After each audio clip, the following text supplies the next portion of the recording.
Okay, hello YouTubers. The purpose of today's video is to inform you of a change of material for our HDPE catapults.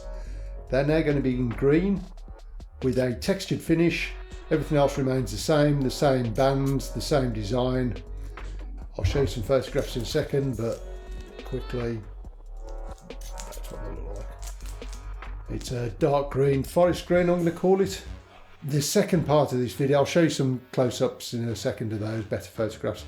The second part of this video, I want to do an experiment where I'm going to use the double theraband gold, and I'm going to use a range of ammunition weights across the crony and see what power levels I put out. What I'm trying to do is get a curve to get the optimum weight for the ammo.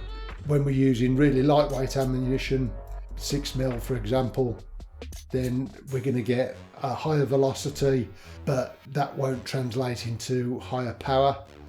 And then when we use really large ammunition, 15mm, 20mm, we're going to get a lower velocity. Well, we'll see what happens, but I'm expecting that the power will go up to a certain level of weight, and then we'll start to drop down as the velocity goes lower and lower. But we'll see. I can't do it now because it's absolutely lashing down with rain. Hopefully first thing in the morning. I'm going to do about, I think I've got 7 different weights of ammunition to try.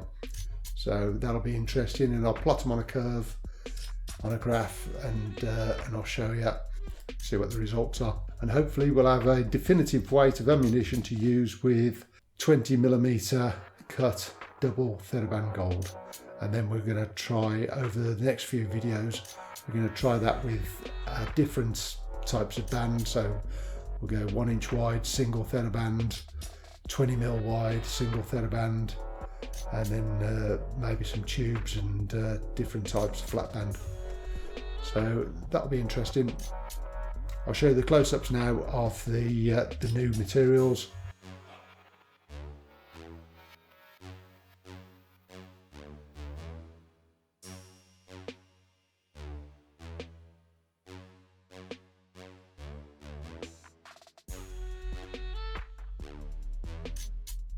Okay, so this is the crony setup that I've got. I'm just firing over the top of the crony, obviously, into the woods at the back. I'm not going to subject you to watching every shot. There's quite a few of them and it takes about half an hour, which is wasted video and wasted time. So what I'm going to do is I'll show you the raw data that we collected, and then I'll show you the graph that we produced as a result of that data. So first of all, then we've got the raw data. Just incidentally, my draw length is 1.1 meters. The bands from the top of the fork to the pouch are 185 millimeters. I'm using theraband gold, cut 25 millimeters wide, and it's a straight cut, and they're single bands. It's 5 degrees centigrade-ish, so it's a pretty cold day, and I'm using a Bloodshot hunter frame. We've got 7 ball bearings that I shot with.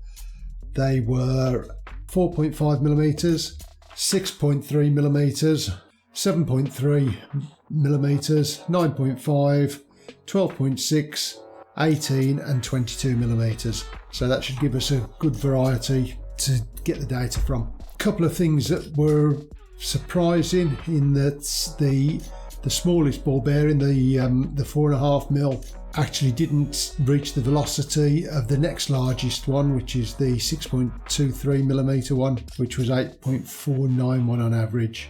So that was fairly interesting. And the largest ball bearing, which really is a big ball bearing, 22mm, I was expecting the trajectory to drop off quite sharply with that one, but it didn't, not as much as I expected anyway. So it went from sort of 12.46 to 10.82. I was expecting it to drop below 9 Newton meters, to be honest. So interesting. But this is the data results. Obviously, pause the video if you want to look at it in more detail. We've then got the table which shows the weight of the ball bearing compared to the power in Newton meters. Shows a sharp rise in the power output as you increase the size of the weight of the ball bearing, reaches a peak around 12. The 12.6 millimeter ball bearing, which is 8.3 grams, and then drops off slowly down to the 22 millimeter or 43.4 gram ball bearing. So all in all, quite productive. I was expecting the 9.5 millimeter to 10 millimeter to be the best output, but as you can see, I was wrong, not for the first time.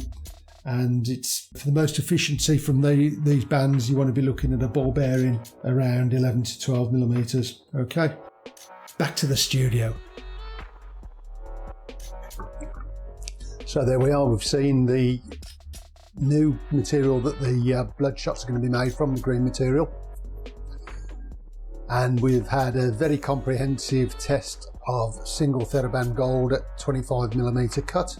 Hopefully that'll give you a guide of what ammunition to use or which bands to try. Let us know in the comments if it's been of help to you. Please subscribe and like the video, and see you on the next one. Thank you.